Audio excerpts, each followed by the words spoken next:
Let's make some Dino chicken nugget pillows out of these thrifted Sherpa sweatshirts. And yes, I am going to 100% use this Dino wrapping paper to make my outline. I'm using this camel colored Sherpa sweatshirt that I honestly had in my stash. I have no idea why I even own this sweatshirt. I must have bought it for a different project, but hey, sometimes it helps to be a hoarder. So I'm going to start by trying to trace out this pattern, which was way harder than I thought it would be. Then I decided to start cutting the sweatshirt apart because I needed to know how much material I was actually working with, because while I was drawing out the dinosaur, I realized that I didn't actually like the shape he was in. His head needs to be a little bit forward from his body, which wasn't staying within this sweatshirt material size. So I was like, all right, we got to start cutting this apart, figure this out. I'm also going to cut off the collar and the zipper portion at that top. So I'm going to lay this material flat again. It's interesting how it doesn't always go back in the same shape that it started it with. I don't know. And then here's our dinosaur shape. You can see his face is a little bit more forward. And then when I lay out the material, I'm like, okay, got to figure out the best way to position this material, because both his tail and the top of his head did not fit no matter how I turned this. And I tried a couple of different iterations. I was like, come on, maybe one of these ways this will fit. No, does not fit. And then I'm going to cut open the other side because again, this material wasn't laying flat.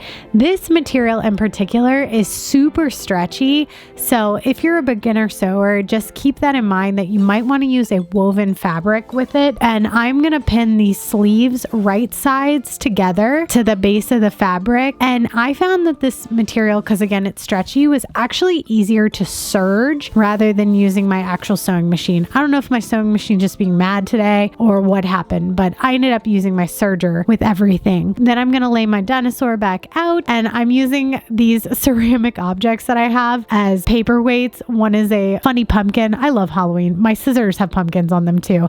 And then I have this ceramic dinosaur. So I thought that would be absolutely perfect for this. And I'm just cutting around all of the parts of the dinosaur, just cutting around the pattern. And then I'm going to take these extra pieces to try and piece his head back together.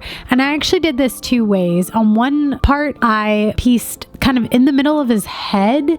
So there's a seam kind of in the middle of his face. And again, right sides together. And then I'm also going to do a seaming on his neck. I'm not really sure why. I think I was thinking like, oh, he'll be different looking on each side in case I decide I really hate the way this turned out. And again, I'm going to use my serger to close up this seam. Again, I'm not sure why this material was so easy to use the serger with, but not my sewing machine. And then I'm just going to cut around that extra material. So our dinosaur is getting his face. Look at that. Look at how good that guy looks. And then I'm going to take both of my pattern pieces and put them right sides together so that way I can sew them together. And I'm just going to flatten these guys out. I use the little clip pins instead of actual pins, so I did not end up sewing through the pins. Go me. I'll have these sewing clips linked in my bio. I'm not sure if I'm going to be on team sewing clip in the future, but I do actually really like these, and they made this project super easy. So once he is all sewn together, I'm going to flip him right side out. And I will say using the serger versus the sewing machine was helpful because I didn't have to cut away any excess.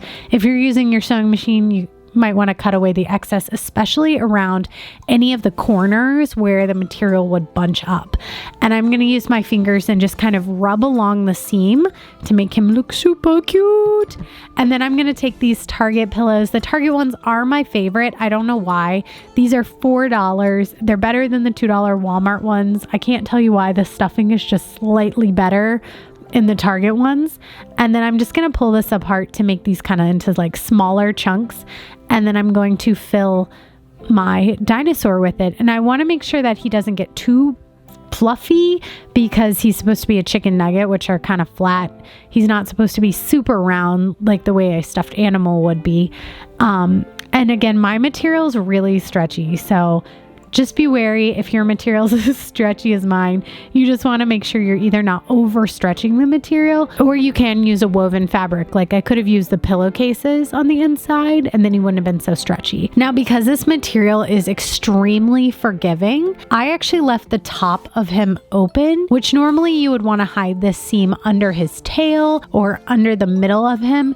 But I figured since you really won't be able to see this seam, this would be the easiest place to stuff him, and I'm all about some ease. I'll be real with you guys. So I thought this would just be the easiest place for me to stuff him and then to close him up.